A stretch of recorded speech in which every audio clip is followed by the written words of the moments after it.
was too late. It was 1901, and I was an aspiring author.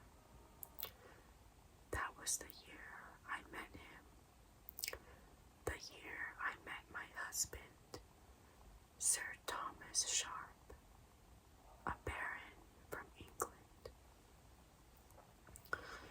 He came to Buffalo, New York, where my father and I were living, with his sister Lucille, seeking investors for his invention. Lucille was reticent and withdrawn, having had a cold, hard look in her eyes, as though there was a horrible tragedy buried beneath her frigid gaze. The Sharps were hoping to revive the family clay mine, and Thomas had designed a digging machine, having previously sought investors from Edinburgh, Milan, and London. He hoped that my father would be an investor, but my father rejected his proposal. My father couldn't place what, but he always suspected something to be off about Thomas and Lucille. Again, I was visited by the black-veiled ghost of my mother, warning me to beware of Crimson Peak. The Sharps did not go back to England, and Thomas and I fell in love. My father was always suspicious of him, and hired a private investigator to learn more about him and the Sharps. After uncovering the dark family secrets of my husband and his sister, my father paid for them to leave, and for Thomas to insult my writing and break my heart. Thomas did not leave, and apologized for his hurtful comments. When my father was in the bathroom, an unknown person in black brutally murdered him, leaving a bloody mess scattered across the tile floor and a chunk of the sink in fragments. After my father's death, Thomas and I got married, and we returned to Cumberland, England, to the Sharp family estate, known as Allerdale Hall, with Lucille accompanying us.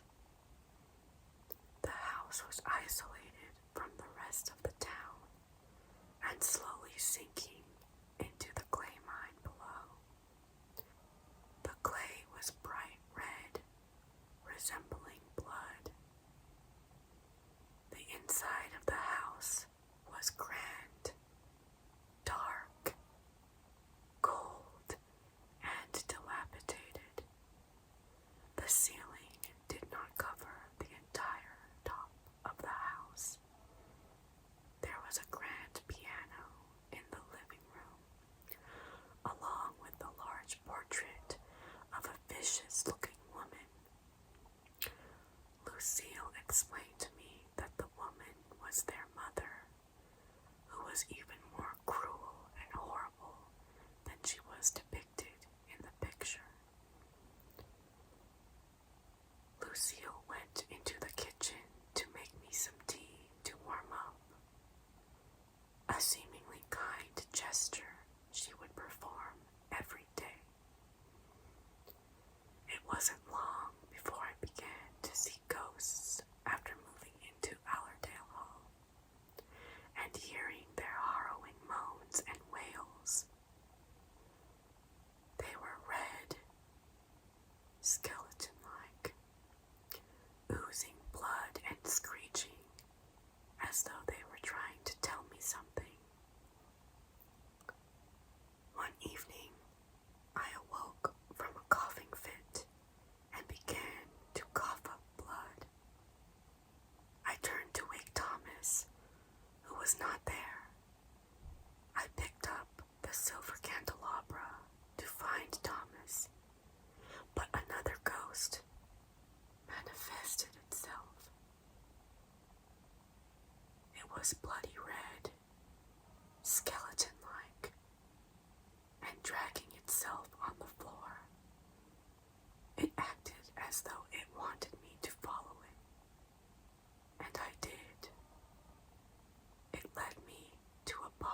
Thomas told me to never venture.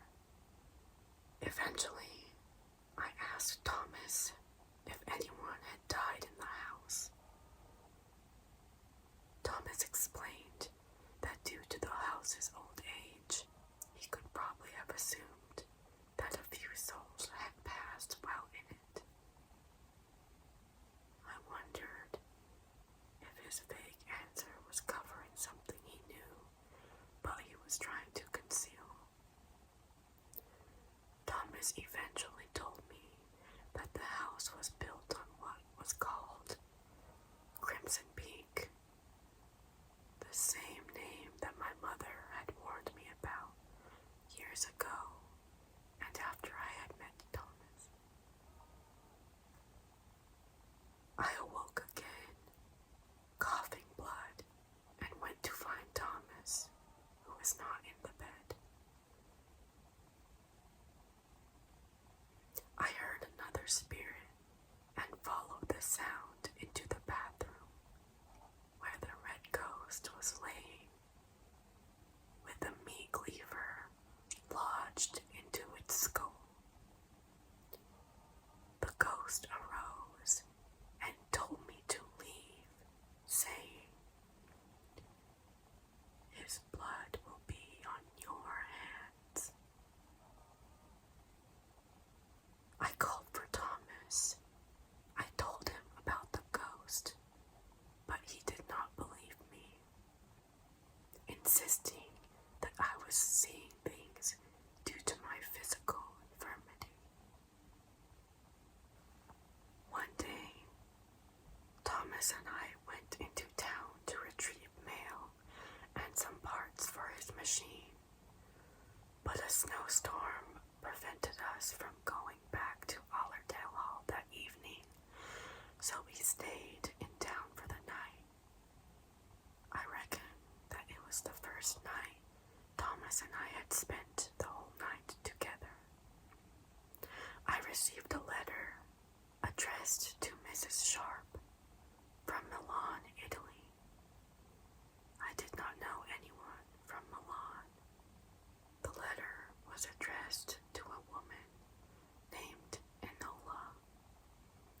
When we returned, Lucille was in a fit of rage, appearing more upset that we had spent the night together than being stuck in the snowstorm.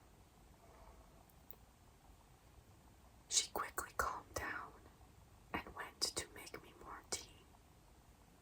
I secretly took a key from her key ring so I could open the box I had found in the basement. The box was full of envelopes from different cities, including documents that showed that Thomas had previously been married to 3 other women, all from different cities. One of the wives, Pamela Upton, recorded herself on a wax phonographic cylinder, explaining the horrors that were going on in Allerdale Hall and hoping that someone would one day find her and rescue her. Pamela explained that Thomas had married her for money and that Lucille was poisoning her tea and slowly killing her, as he did with other women. I began to refuse the tea, but was still ill, coughing up blood and becoming increasingly weak. Thomas had told me not to drink any more tea.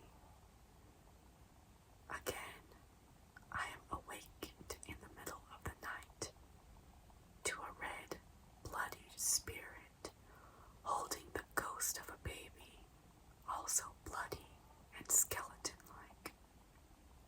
I asked the ghost what it wanted, and it pointed down the hall. I heard creaking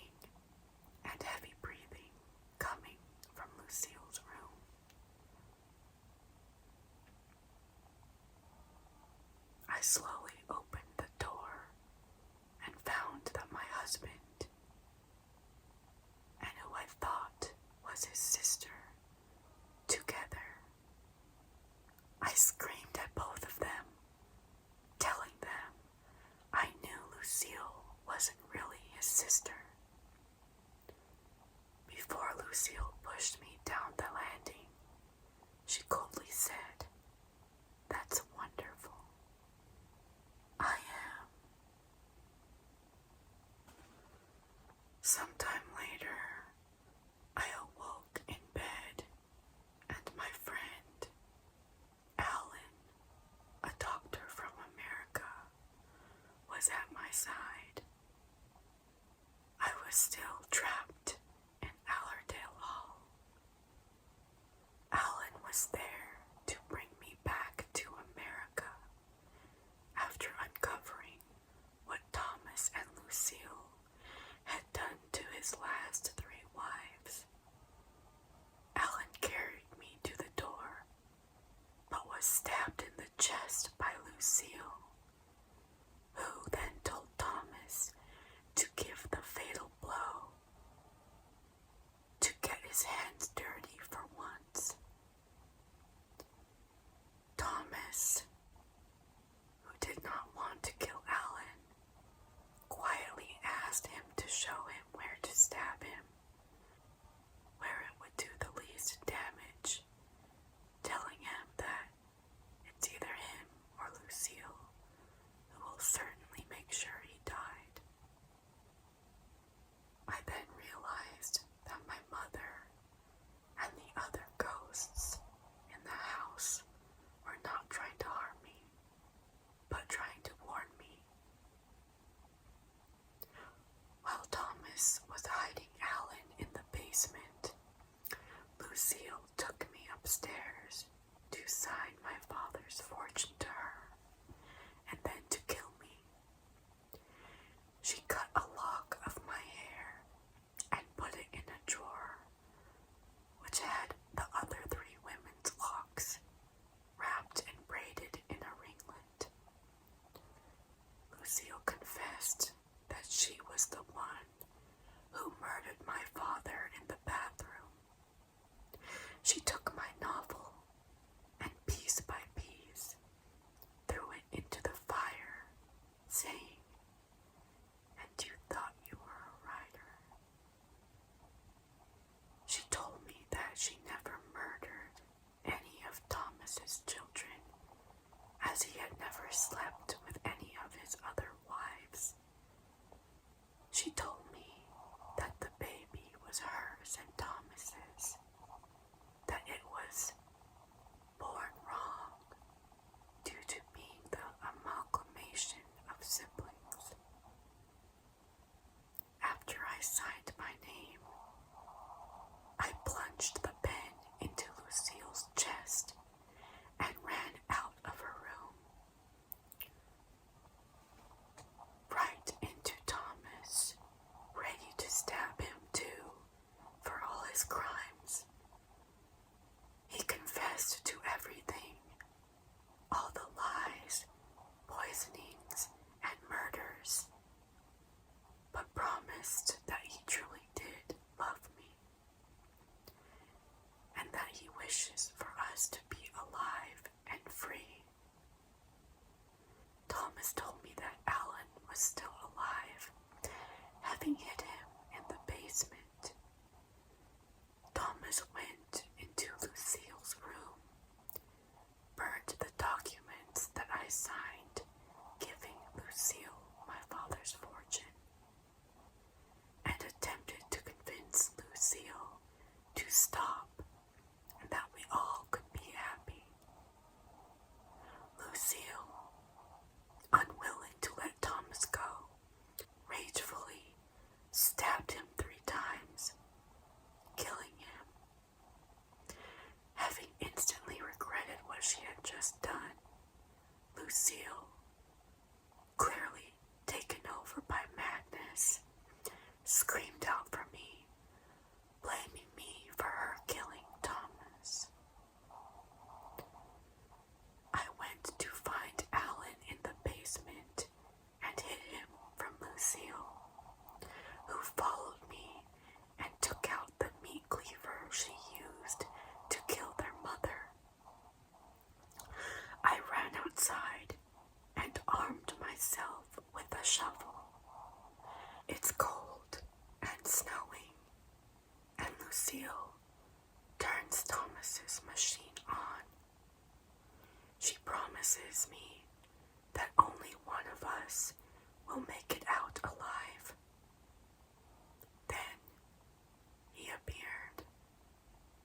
Thomas, not as a red, grotesque spirit, but as a white ghost with blood stains on his stab wounds. He distracted Lucille long enough for me to take her down with the shovel. 2 blows to the head. Thomas and I looked at each other. I placed my hand over his stabbed cheek. He closed his eyes for a moment before disappearing.